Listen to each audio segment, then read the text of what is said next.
Hello everyone, in today's tutorial I am going to teach you how to switch your account from PC to mobile and mobile to PC. This is a very simple and pretty quick easy method, so without waste your time let's get started.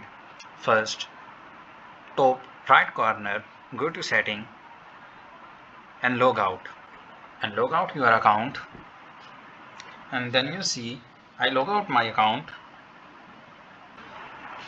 After that, click the username and email phone, and here you see my email and my password. So I do not know my password, just I click password and manage password and search Roblox,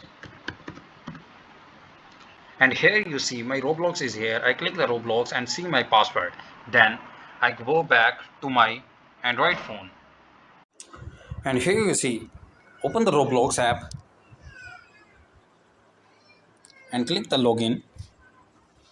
I put the same username and same password